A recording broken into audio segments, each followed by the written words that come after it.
Sorry, আমার zoom থেকে বোধহয় আমি বের হয়ে গিয়েছিলাম, বুঝতে পারছি না কেন হয়েছে এটা।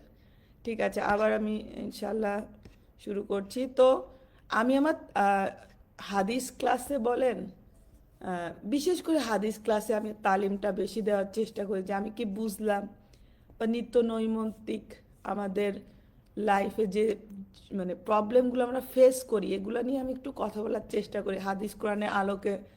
আল্লাহ সুবহানাহু ওয়া তাআলা আমাকে যতটুকু বুঝ দিয়েছে আমি বোনদেরকে বোঝানোর চেষ্টা করি। তো এই যে টপিকসটা আজকে আমরা চুজ করেছি সেটা হচ্ছে অহংকার, হিংসা, আর একটা হচ্ছে প্রতিশোধ পরায়ণতা। তো এই বিষয়ে আমরা হাদিস ক্লাসেও পড়েছি, বা আমার ব্যক্তিগত জ্ঞান থেকেও, মানে যতটুকু জ্ঞান আমি ইসলাম চর্চার মাধ্যমে পেয়েছি বা আমার পরিবার থেকে পেয়েছি, সেখান থেকে দুটো কথা শেয়ার করতে আমার আশা। ইনশাআল্লাহ আল্লাহ চাইলে খুব খুব খুব শর্টে কিছু কথা বলবো, কারণ আমার গলার অবস্থা একটু খারাপ। আল্লাহ সুবহানাহু ওয়া তাআলা যেন কবুল করে নেন ইনশাআল্লাহ। তো আজকে টপিকস হচ্ছে, আবার বলছি যে সব বোনেরা নতুন করে এখন জয়েন হলেন, আমাদের আজকের টপিকসটা মেনলি অহংকার, হিংসা এবং প্রতিশোধ পরায়ণতা নিয়ে। আচ্ছা, অহংকার আসলে কি জিনিস? প্রথমে বুঝতে হবে অহংকারটা আসলে কি। আমরা যদি অহংকারই না বুঝি, রোগটাই না বুঝি, তাহলে ওষুধ কিভাবে খাবো, বা ওষুধটা কি বুঝবো কিভাবে? আগে রোগটা বুঝি। তো অহংকার আসলে কি? অহংকারের সংজ্ঞাটা এমন, আমরা যদি বলি বড় লোক মানে অহংকার, তাহলে আসলে হচ্ছে না। সব বড় লোক তো অহংকারী না। কিছু বড় লোক আছে মাশাআল্লাহ, তারা ধার্মিক, তারা অহংকার করে না। আল্লাহ সুবহানাহু ওয়া তাআলা তাদেরকে যতই নিয়ামত দিয়েছে তা অহংকার করে না। অহংকারের বিষয়টাই এমন যে আল্লাহ সুবহানাহু ওয়া তাআলা আপনাকে যে নিয়ামতি দিয়েছে, ধরেন আপনাকে অনেক সন্তান দিয়েছে, এটা নিয়ামত। আপনাকে অনেক জ্ঞান দিয়েছে, এটা নিয়ামত। আপনাকে অনেক টাকা পয়সা দিয়েছে, নিয়ামত। আপনার গাড়ি বাড়ি, অঢেল সম্পত্তি দিয়েছে, নিয়ামত। আপনাকে ভালো একজন স্পাউস দিয়েছে, জীবনসঙ্গী, নিয়ামত। সো আল্লাহ সুবহানাহু ওয়া তাআলা তারপর আপনাকে শারীরিক সুস্থতা দিয়েছে, বা অনেকে অনেক বেশি এনার্জেটিক, তার শারীরিক সক্ষমতা অনেক দান করেছেন। সো এরকম বিভিন্ন নিয়ামত দিয়েছেন আল্লাহ, কাউকে বেশি দিয়েছেন, কাউকে কম দিয়েছেন। নিয়ামত মানে আমাদের জন্য পরীক্ষা, নিয়ামত মানেই পরীক্ষা। এবং আল্লাহ সুবহানাহু ওয়া তাআলা বলেছেন, আল্লাহ সুবহানাহু ওয়া তাআলা প্রত্যেকটা নিয়ামত সম্পর্কে জিজ্ঞেস করবেন। তো যখন ধরেন কারো আল্লাহ সুবহানাহু ওয়া তাআলা জ্ঞান বেশি দিয়েছেন, এখন সে যদি মনে করে যে অন্যদের দিকে তাকিয়ে যাদের জ্ঞান কম আছে, ধরেন যে আমার তো অনেক জ্ঞান দিয়েছে আল্লাহ, বা আল্লাহ না, সে এমনিতে অহংকার করলো, আমার তো অনেক জ্ঞান আছে, এটাই অহংকার। তার অনেক জ্ঞান থাকতে পারে, বাট ওটা নিয়ামত যেটা আল্লাহ দিয়েছে, তার কোনো যোগ্যতাই ছিল না ন্যূনতম জ্ঞানী হওয়ার। তো আল্লাহ সুবহানাহু ওয়া তাআলা তাকে জ্ঞান দিলেন।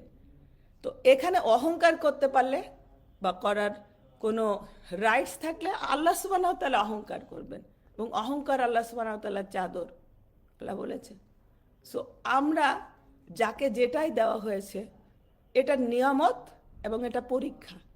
সো আমাকে যদি আল্লাহ সুবহানাহু ওয়া তাআলা জ্ঞান দিয়ে থাকে, এই জ্ঞান দিয়ে কি আমি ভালো করছি, নিজেকে পরিশুদ্ধ করছি, বা আরও 10টা মানুষকেই ভালো জ্ঞান দান করছি, নাকি সেই জ্ঞান দিয়ে আমি উল্টা বাজে কাজ করছি বা খারাপ কাজ করছি?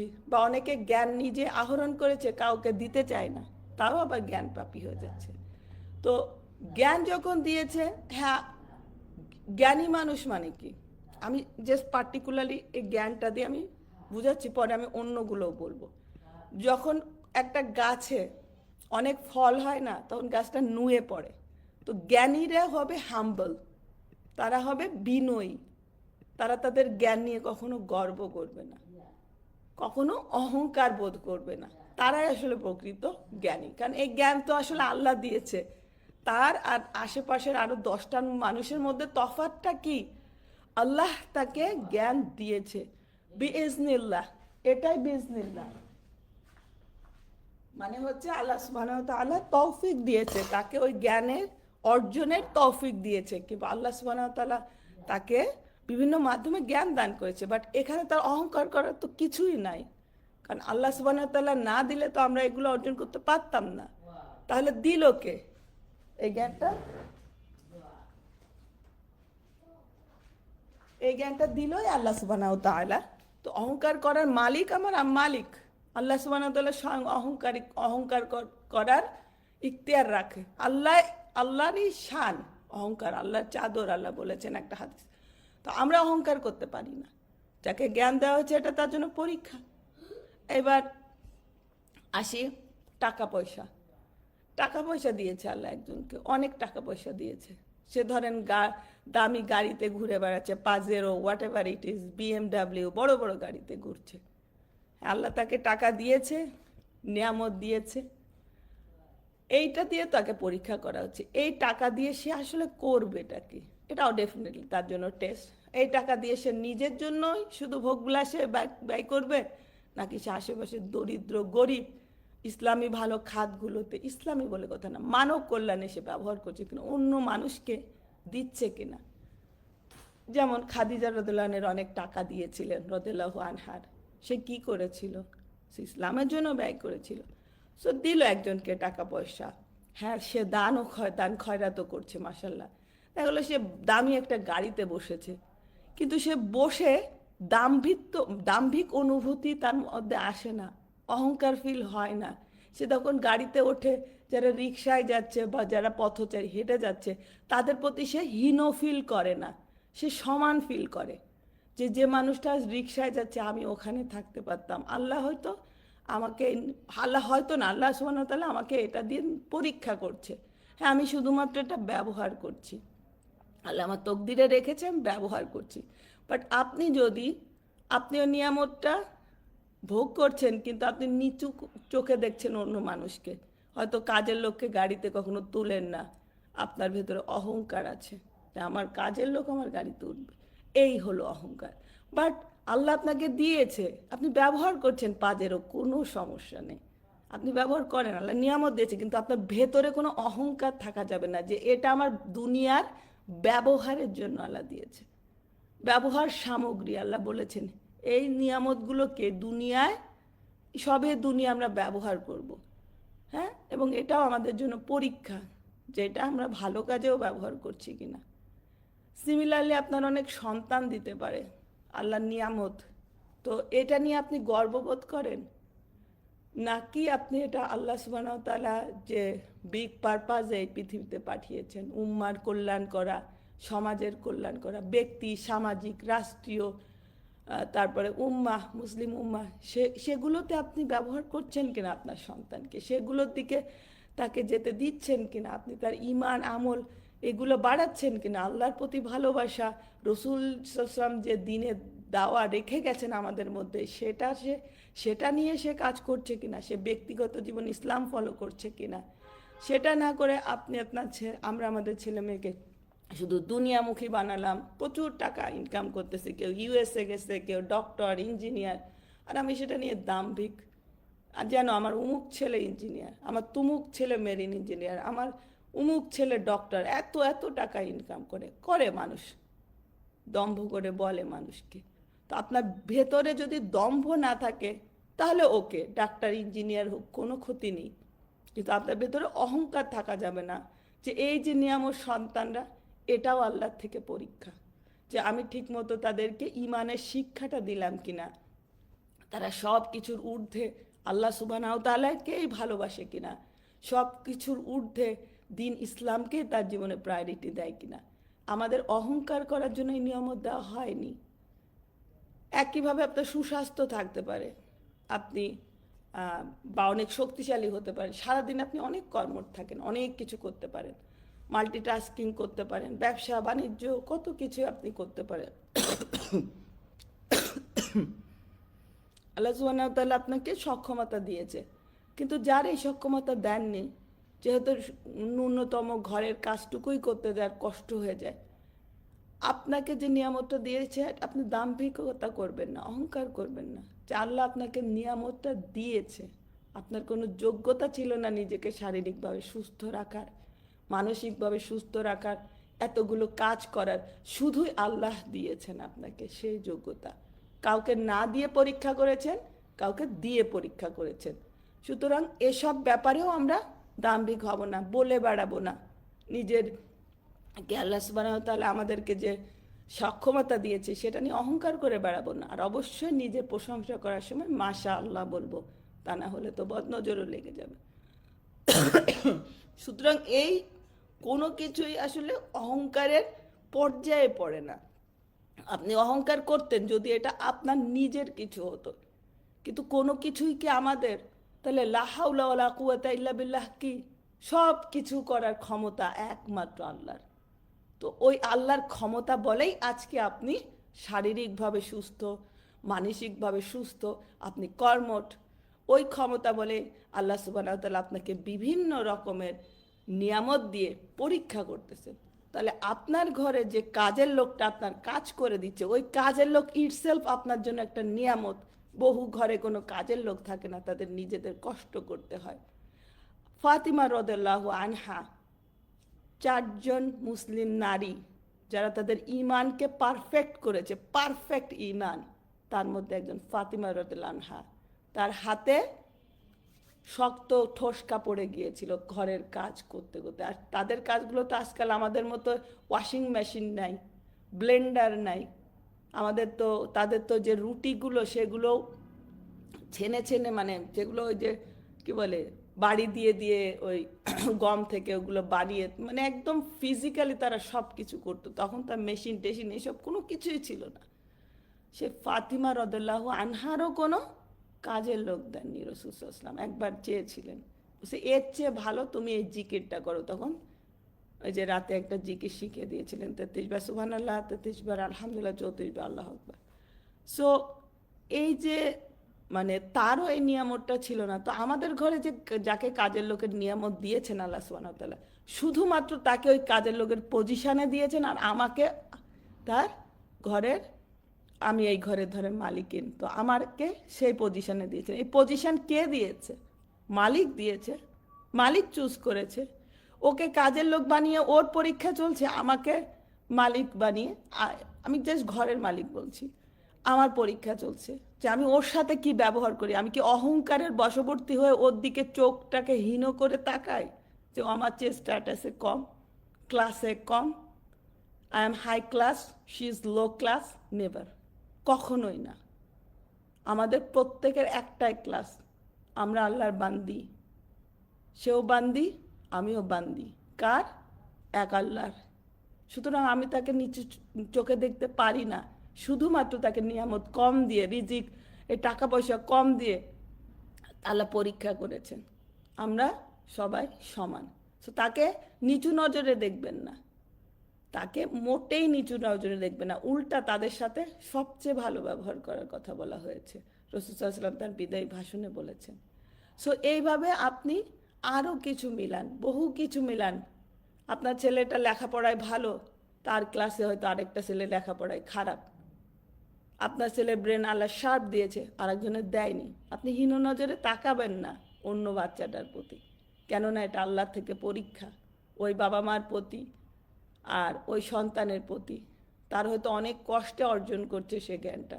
আপনি মোটেই নিজের বাচ্চাকে নিয়ে গর্ব করবেন না, কেননা আল্লাহ সুবহানাহু ওয়া তাআলা যদি আপনার সন্তানকে অধিক জ্ঞানী করে থাকে, তবে তার জন্য পরীক্ষাও আসছে। সে তার সেই জ্ঞানটাকে কোন কল্যাণে ব্যবহার করে। আল্লাহ যে উদ্দেশ্যে এই মানব জাতিকে পাঠিয়েছে, সে কি আদৌ সেই জ্ঞানটা মানব জাতির জন্য ব্যয় করে? আল্লাহ তো এই পৃথিবীতে ভালো কাজ করে যেতে বলেছে। এই যে হাদি ভাই, যার জ্ঞান, সে কোন দিকে খরচ করে গেছে ইনসাফ প্রতিষ্ঠা করতে। মাশাআল্লাহ, আজকে তার জ্ঞান নিয়ে আমরা প্রশংসায় মানে গর্ব করছি। তার মধ্যে কোনো অহংকার ছিল না। আপনারা যদি দেখেন, তার মধ্যে মোটেই অহংকার ছিল না। জ্ঞানী মানুষ চেনার উপায় এটাই, অহংকারী হবে না। তো যে নিয়ামতি আপনাকে দিয়েছে, আপনি বিন্দুমাত্র অহংকার করা যাবে না। আর কেন করব না? কারণ বিন্দুমাত্র অহংকার যদি হৃদয়ে থাকে, তাহলে জান্নাতে যাওয়া যাবে না। জান্নাতে যাওয়া যাবে না। অহংকারের মালিক শুধু আল্লাহ সুবহানাহু ওয়া তাআলা, সেই অহংকার করতে পারে। আল্লাহ সুবহানাহু ওয়া তাআলাই সবচেয়ে সক্ষম আমরা কিছুই না। চলেন এই হাদিসটা পড়ে শোনাই আপনাদেরকে। এটা রিয়াদুস সলিহিনের 1 থেকে 4 নম্বর খণ্ড আমরা পড়ছি। সেখানে 612 নম্বর হাদিস। হজরত আবদুল্লাহ ইবনে মাসউদ রাদিয়াল্লাহু আনহু বর্ণনা করেন, রসুল আকরাম সাল্লাল্লাহু আলাইহি ওয়াসাল্লাম বলেছেন, যার অন্তরে পরিমাণ অহংকার রয়েছে সে জান্নাতে দাখিল হবে না। এক ব্যক্তি বলল, কোনো লোক তো চায় তার পোশাকটা সুন্দর হোক, জুতাটাও আকর্ষণীয় হোক, তাহলে এটাও কি খারাপ? তিনি বললেন, আল্লাহ নিজে সুন্দর, তিনি সৌন্দর্য পছন্দ করেন, সুতরাং এটা অহংকারের মধ্যে সামিল নয়। প্রকৃতপক্ষে অহংকার হলো গর্বের সাথে সত্যকে অস্বীকার করা ও লোকদেরকে তুচ্ছ জ্ঞান করা। সহি মুসলিমে এসেছে। আপনি মানুষকে তুচ্ছ জ্ঞান করবেন না। আল্লাহ আপনাকে যা দিয়েছে এটা শুধুমাত্রই পরীক্ষা মাত্র। আচ্ছা, এখানে আমি আরেকটা হাদিস পড়ছি। 614 নম্বর হাদিস। হযরত হারিসা বিন ওয়াহাব রাদিয়াল্লাহু আনহু বর্ণনা করেন, আমি রাসূল আকরাম সাল্লাল্লাহু আলাইহি ওয়াসাল্লামকে বলতে শুনেছি, আমি কি তোমাদেরকে জাহান্নামীদের সম্পর্কে অবহিত করব না? তারা হলো অহংকারী, সীমা লঙ্ঘনকারী, বদবক্ত ও উদ্ধত লোক, অর্থাৎ এরাই জাহান্নামের অধিবাসী হবে। সহি বুখারী ও মুসলিমে এসেছে। হাদিস দুটো আমি আর একবার করে পড়ছি। আমি আমার ক্লাসে ইম্পর্টেন্ট হাদিসগুলো কয়েকবার করে পড়ে থাকি আলহামদুলিল্লাহ। ইউজুয়ালি হাদিস নিয়ে বসা হয় না, সো যে কারণে আমরা প্রত্যেকটা বোন আমাদের হাদিস ক্লাসটাকে অসম্ভব পছন্দ করি। কেননা কোরআন নিয়ে অনেকে বসেন, ব্যক্তিগতভাবে সিরাও হয়তো পড়েন। যদিও আমরা তাফসির ইবনে কাসির পড়ছি, আলহামদুলিল্লাহ অসম্ভব সুন্দর। আমরা সূরা বাকারার লাস্ট ক্লাস আমরা সূরা বাকারার পড়ার গুরুত্ব পড়েছি। আমার লাইভে দেওয়া আছে লাস্ট ইয়েটা, আমি রিকোয়েস্ট করব আপনারা শুনবেন। আমার আইডিটা যাদের না আমি লিঙ্ক দিয়ে দিব। তো হাদিস দুটো আবার পড়ছি। 612 নম্বর হাদিস। হযরত আবদুল্লাহ ইবনে মাসউদ রাদিয়াল্লাহু আনহু বর্ণনা করেন, রাসূল আকরাম সাল্লাল্লাহু আলাইহি ওয়াসাল্লাম বলেছেন, যার অন্তরে পরিমাণ অহংকার রয়েছে সে জান্নাতে দাখিল হবে না। এক ব্যক্তি বলল, কোনো লোক তো চায় তার পোশাকটা সুন্দর হোক, জুতাটাও আকর্ষণীয় হোক, তাহলে এটাও কি খারাপ? তিনি বললেন, আল্লাহ নিজে সুন্দর, তিনি সৌন্দর্য পছন্দ করেন, সুতরাং এটা অহংকারের মধ্যে সামিল নয়। প্রকৃতপক্ষে অহংকার হলো গর্বের সাথে সত্যকে অস্বীকার করা ও লোকদেরকে তুচ্ছ জ্ঞান করা। সহি মুসলিমে এসেছে। আপনি ভালো একটা শাড়ি পরেন, দামি একটা গাড়ি ইউজ করেন, কোনো অসুবিধা নেই, সুন্দর সানগ্লাস পরেন, বাড়িতে ভালো খাবার খান, সমস্যা নেই, কিন্তু অহংকার করবেন না। কারণ এই নিয়ামত আপনার কোনো যোগ্যতায় আপনি পাননি, আল্লাহ সুবহানাহু ওয়া তাআলা আপনাকে দিয়েছে নিয়ামত স্বরূপ, এবং আল্লাহ সুবহানাহু ওয়া তাআলা আপনাকে এর জন্য পরীক্ষা করবে। এবং শুধুমাত্র নিজে ভোগ করা যাবে না, অবশ্যই আপনি অন্যদের জন্য তাদেরকেও খানা পিনার ব্যবস্থা করা। আপনার কাছে যখন তারা কোনো আর্জি নিয়ে আসছে, সাহায্যের আবদার করছে, আপনি সাহায্য করবেন। কেননা যে দুনিয়ায় কোনো একটা মানুষের বিপদে সাহায্য করবে, আখিরাতে সেই কঠিন দিনে আল্লাহ সুবহানাহু ওয়া তাআলা তাকে সাহায্য করবেন ইনশাআল্লাহ। আচ্ছা, আবার আরেকটা যে হাদিস পড়েছি সেটাও পড়ছি। 614 নম্বর হাদিস।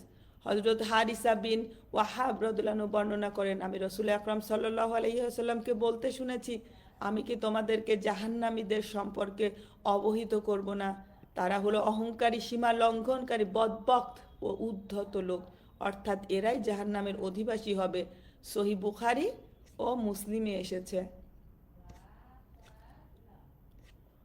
আচ্ছা, আরেকটা হাদিস পড়ছি।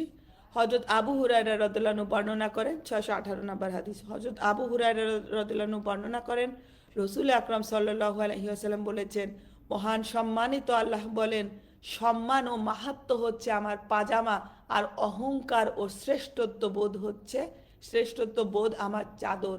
যে ব্যক্তি এ দুয়ের কোনো একটি নিয়ে আমার সাথে বিবাদ অর্থাৎ সংঘাত ও প্রতিযোগিতায় লিপ্ত হবে, তাকে আমি নিশ্চয়ই শাস্তি দান করব। সহি মুসলিমে এসেছে। আবার পড়ছি 618 নম্বর হাদিস। হযরত আবু হুরায়রা রাদিয়াল্লাহু আনহু বর্ণনা করেন, রাসূল আকরাম সাল্লাল্লাহু আলাইহি ওয়াসাল্লাম বলেছেন, মহান সম্মানিত আল্লাহ বলেন, সম্মান ও মাহাত্ম্য হচ্ছে আমার পাজামা, আর অহংকার ও শ্রেষ্ঠত্ববোধ আমার চাদর। যে ব্যক্তি এ দুয়ের কোনো একটি নিয়ে আমার সাথে বিবাদ অর্থাৎ সংঘাত ও প্রতিযোগিতায় লিপ্ত হবে, তাকে আমি নিশ্চয়ই শাস্তি দান করব। সহি মুসলিমে এসেছে। সুতরাং আমরা ইনশাআল্লাহ কোনোভাবেই অহংকার করব না।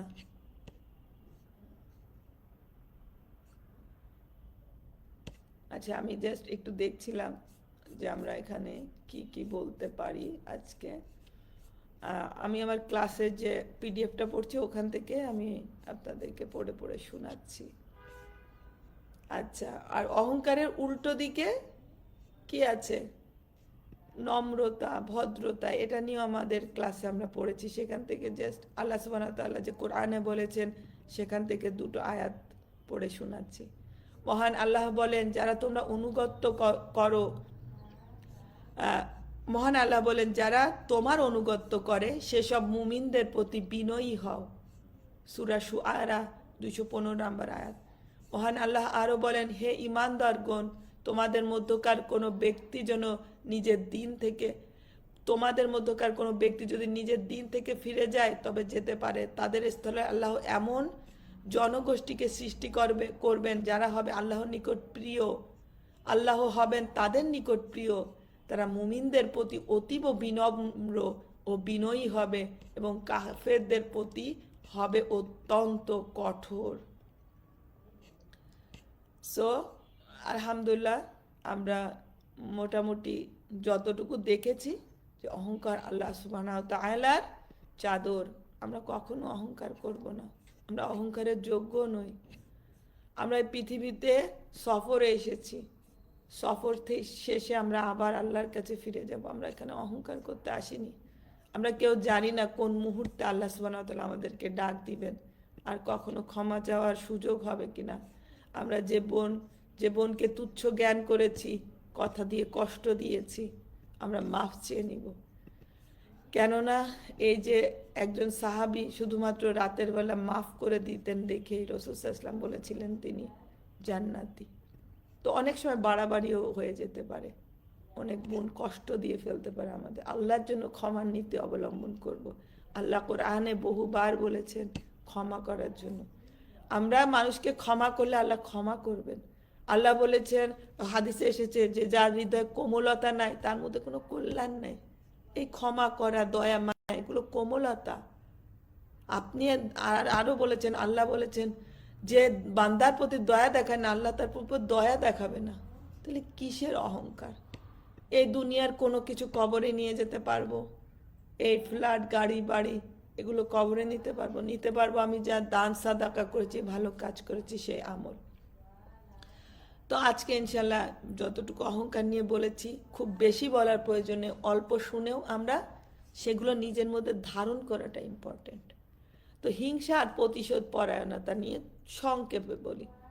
যা মানে এই যে আমাদের যে ইবলিশ শয়তান না, আচ্ছা, হিংসা নিয়ে একটা হাদিস আমি এখন কোট করে পড়তে পারছি না বলে এতটুকু বলছি যে হিংসা ভালো কাজকে পুড়িয়ে দেয়, পুড়ে ভস্ম করে দেয়। কিন্তু ভালো কাজ আমি এত কষ্ট করে করতেছি, ভালো কাজ কি শয়তান সহজে করতে দেয়? শয়তানের সাথে যুদ্ধ করে না এক একটা ভালো কাজ, ফজরে উঠা, ঠান্ডা পানি দিয়ে অজু করা, কত কষ্টে। তো এই এত কষ্টের কাজগুলো আমি যখন হিংসা করছি তখন আমি নিজেই আগুন দিয়ে জ্বালিয়ে পুড়িয়ে দিচ্ছি। কি কি ভয়ঙ্কর কথা, তাই না? তো আমরা হিংসা করব না। আমরা যারা বোনরা আছি আমরা আবেগী আছি, আবেগ, ইমোশন বেশি। ইমোশন দেখে না সন্তানের জন্য এত ভালোবাসা, সংসারের প্রতি এত ভালোবাসা, এত দয়া মায়া আমাদের। আবার এই ইমোশনকে ধরেন, আপনি ইমোশনকে যদি একটা অস্ত্র ধরেন, এই অস্ত্র দিয়ে আপনি সবজিও কাটতে পারেন, মানুষও খুন করতে পারেন, ভালো কাজে ব্যবহার করতে পারেন, খারাপ কাজেও ব্যবহার করতে পারেন। তো আমাদের ইমোশনকে যেন ভালো কাজে ব্যয় করি। হিংসা করব না, অহংকারও করব না। হিংসা করে নিজের পায়ে নিজে কেন কুড়াল মারবো?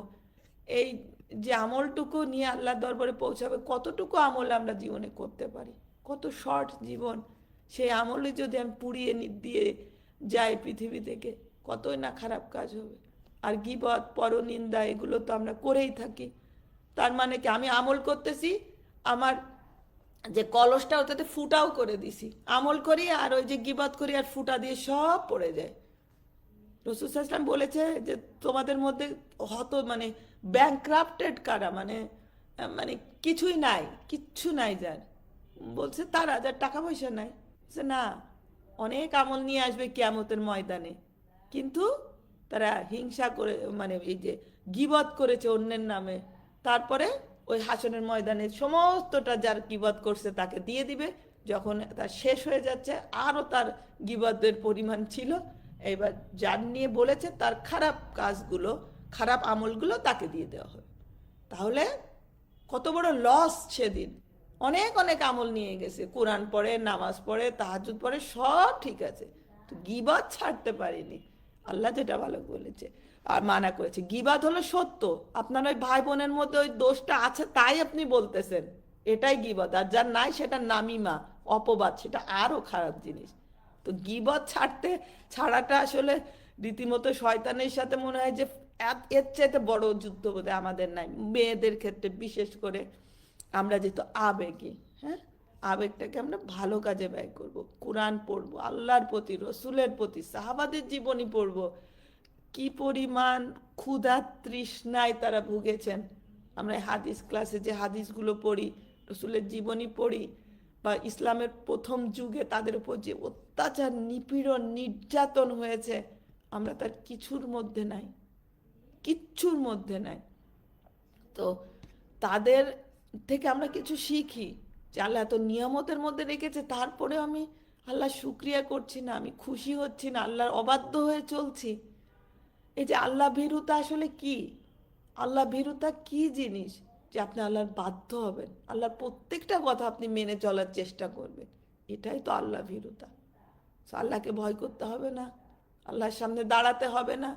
সেদিন পরাক্রমশালীর সামনে সামনে যে দাঁড়াবে, আল্লাহ যদি তার হিসাব নেয়, সেদিন আমরা কেউ জান্নাতে যেতে পারবো না। আমরা আল্লাহর কাছে দোয়া করে যেন আল্লাহ আমাদের হিসাব না নেন, আমাদের জন্য বিনা হিসাবে পৃথিবীতে যত পাপ করেছে পৃথিবীতে যেন আল্লাহ দুঃখ কষ্টের মাধ্যমে তা দূর করে দিয়ে বিনা হিসাবে ইনশাল্লাহ আমাদের জান্নাতে নিয়ে যান, সেই দোয়া করি।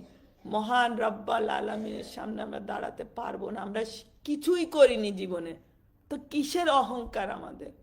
আমরা ওই সাহাবা নবী রসুলদের উপরে যে কষ্ট তারা সহ্য করেছেন, আমরা কেউ কি তার ন্যূনতম গিয়েছি? যাইনি। এবং যে কষ্ট, এটা নিয়ে আরেকদিন বলেছিলাম, যে কষ্ট নবী রসুল সাহাবারা সহ্য করেছেন, ইমান, যাকে আল্লাহ যত বেশি ইমানের স্তরে তুলবেন তাকে দুঃখ কষ্ট দিয়ে জীবনে পরীক্ষা করবেন। তো আমাদের জীবনে অনেকের দুঃখ কষ্ট আসবে, এটাতে ভেঙে পড়বেন না, কারণ আল্লাহ বলেছেন যে আল্লাহ যাকে ভালোবাসে তাকে কষ্ট দেয়। আপনি যদি ইমানদার হয়, আল্লাহর উপর ইমান রাখেন, আপনি চেষ্টা করছেন ধর্ম পালন করার সাধ্যমতো, তবে জেনে রাখেন আপনার যে পরীক্ষা হচ্ছে, যে কষ্ট হচ্ছে, আল্লাহ আপনার ইমান বাড়াতে চায়, আল্লাহ আপনাকে ভালোবাসে। আল্লাহ বলেছে, হাদিসে এসেছে, আল্লাহ তাকে কষ্ট দেয় যার কল্যাণ চায়। কষ্টকে ভয় পাবেন না, এই পৃথিবী থেকে পাপ মোচন হয়ে যায় কষ্টের মাধ্যমে, তারপর পাপ যখন শেষ হবে তখন আরো রিওয়ার্ড হতে থাকবে। আপনাকে আল্লাহ জান্নাতে উঁচু স্তরে নিতে চায়, তাই আপনার উপর পরীক্ষা চলছে, পরীক্ষাকে ভয় পাবেন না। হিংসা, হিংসার প্রতিশোধ পরায়ণতা নিয়ে 2-3টা কথা বলেই শেষ হয়ে যাচ্ছে। এই হিংসা কে করেছিল? একটু অতীতে ফিরে আসি। হিংসা করেছিল ইবলিস শয়তান। ইবলিস শয়তান কে ছিল? আবেদ ছিল। আবেদ মানে যে প্রচুর ইবাদত করে। ইবলিস শয়তান তো প্রচুর ইবাদত করেছে, কিন্তু ওর মধ্যে ছিল এই অহংকার। ও যে আবেদ ছিল, প্রচুর ইবাদত করেছে, তা ওর মধ্যে ছিল আসলে অহংকার। তো যখন আল্লাহ মাটির মানুষ আদম আলাইহিস সালামকে তৈরি করলেন এবং বললেন তুমি সেজদা করো, সে অহংকার করলো। সে ফার্স্ট কি করেছিল? এই অসুখগুলো সব একসাথে রয়েছে কিন্তু, হ্যাঁ, সে অহংকার করেছিল যে আমি তো আগুনের তৈরি, আমি তো হচ্ছে হায়ার, আমি ওর থেকে উত্তম, এবং আমি আবেদ, আমি এত ইবাদত করেছি, আমি মাটির মানুষ, ওকে কেন আমি সেজদা করব? সে ফার্স্ট কি করেছিল? অহংকার করেছিল, হ্যাঁ, হিংসাও করেছিল। করে সে কি করলো? আর আল্লাহকে সাথে সাথে ডিসওবে করলো। ওরা তো আল্লাহর সামনে ছিল, আল্লাহকে দেখে, আল্লাহকে বুঝে শুনে ওর কত বড় স্পর্ধা যে অহংকার করলো, হিংসাও করলো, আল্লাহকে অবাধ্যও হলো। এবং সেই আমাদের মানে কি বলে, সেই ইবলিস শয়তান এখনো জীবিত, এবং সেই আমাদেরকে ধোঁকা দিয়ে চলেছে তার পুরো টিম নিয়ে কিয়ামত পর্যন্ত। সে আমাদের শত্রু। তো সে এবার কি করলো, আল্লাহ সুবহানাহু ওয়া তাআলা তাকে বললেন যে সে তো আউটকাস্ট হয়ে গেল।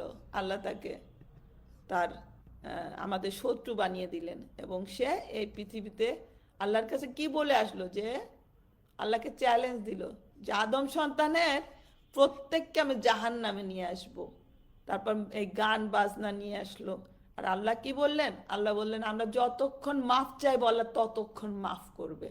সুতরাং আমরা যারা অন্যায় করে ফেলেছি, অতীতে নিজের উপর জুলুম করেছি, আমি পাপ করেছি মানে নিজের উপরে জুলুম করছি, আমি নিজের যে ভালো কাজ করার কথা সেটা না করে নিজেকে খারাপ কাজ করাইছি, নিজের নফসের দাস হয়ে করে ফেলেছি।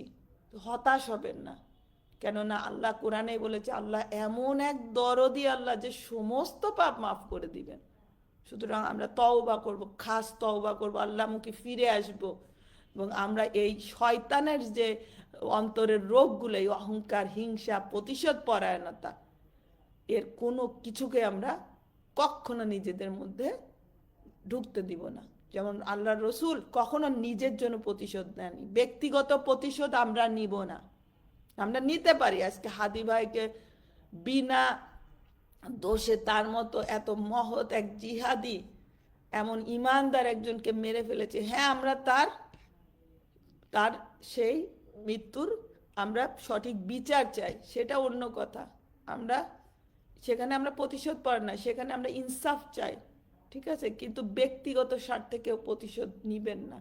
রাসূল সাল্লাল্লাহু আলাইহি ওয়াসাল্লাম কখনো নেননি। ইসলামের স্বার্থে নিতে পারি, এই হাদি ভাইয়ের স্বার্থে আমরা নিতে পারি, কিন্তু আমরা ব্যক্তিগত কোনো প্রতিশোধ নিব না।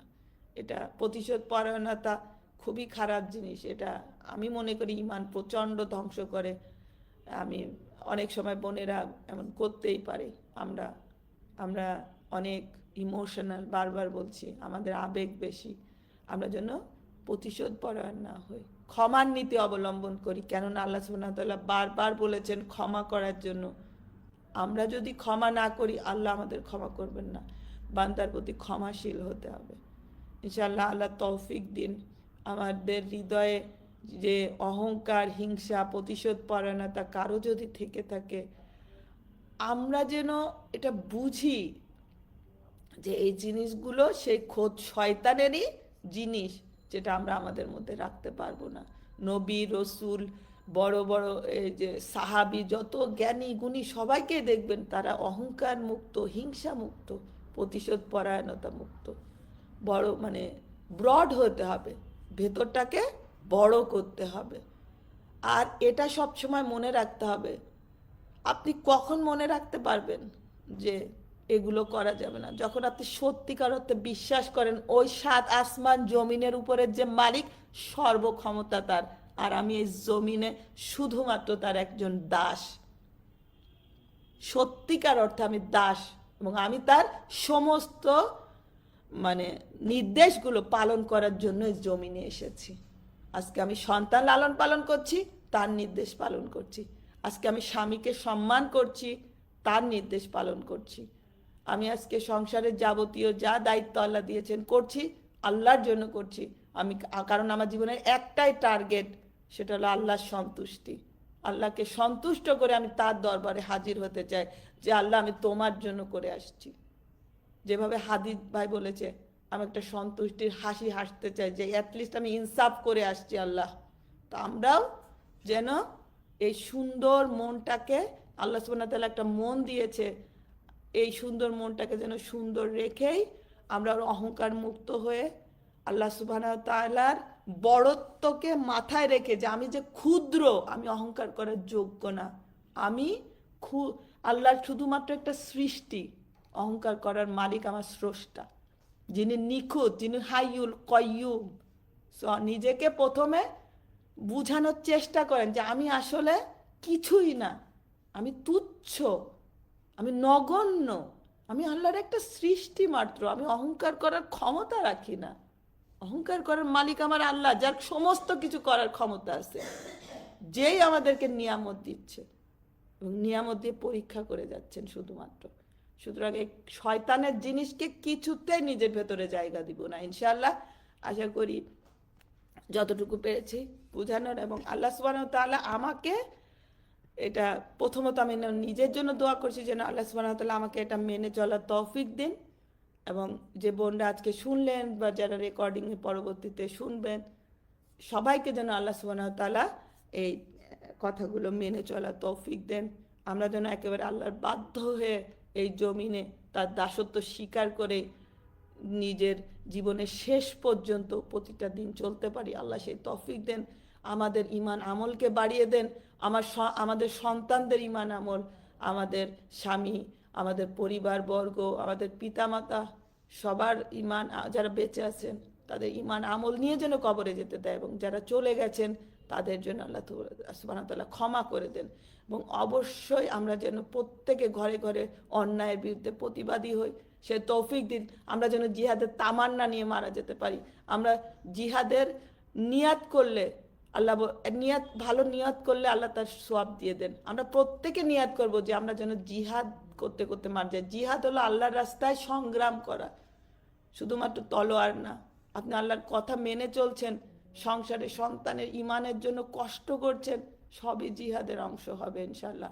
ইভেন আপনি বিছানায় মারা গেলেও আপনি শহীদ হিসেবে কবুল হবেন ইনশাআল্লাহ। সো বোনেরা, আমার গলার অবস্থা খুব একটা ভালো নাই, ইনশাআল্লাহ আজকে আমি এখানেই রেখে দিচ্ছি। আমার কোনো কথার মধ্যে যদি কোনো ভুল ত্রুটি থেকে থাকে, আমার মহান রবের কাছে আমি মিনতি করছি, আমার রব যেন আমাকে ক্ষমা করেন, এবং আমি যতটুকু কথা বলেছি আমি যেন কখনো আমার নিজের মধ্যে শস্য দানা পরিমাণ অহংকার বোধ না করি, সেটার জন্য আমি বোনদের কাছে আমি দোয়া চাই। এবং আমি, অনেকে আমাকে ব্যক্তিগতভাবে চিনেন বা জেনেছেন, বা অনেকে আজকে হয়তো প্রথম জানছেন, আমি গত বছর থেকে খুব বাজেভাবে জাদুটোনায় আক্রান্ত হয়েছিলাম। আল্লাহ সুবহানাহু ওয়া তাআলা আমাকে একটু একটু করে শিফা দিচ্ছেন, আলহামদুলিল্লাহ আপনাদের সামনে এসে দুটো কথা বলতে পারছি। সো আমাদের দোয়া করবেন যেন সমস্ত জাদুটোনা যারা করেছে, আমার ক্ষতি করেছে, আমার সন্তানদের, আমার জীবনে যে ক্ষতি করেছে, সেটা যেন আল্লাহ সুবহানাহু ওয়া তাআলা দূর করে দেন। আপনাদের প্রত্যেকের দোয়ার ফজলে যেন আল্লাহ আমার জীবনে তার রহমত বরকতের দ্বারগুলো খুলে দেন, এবং একইভাবে আমার যেসব বোনেরা ঘরে ঘরে আক্রান্ত আছে, একই দোয়া প্রত্যেকটা বোনের, সকল মুসলিমদের জন্য একই দোয়া রইল আমার ইনশাআল্লাহ।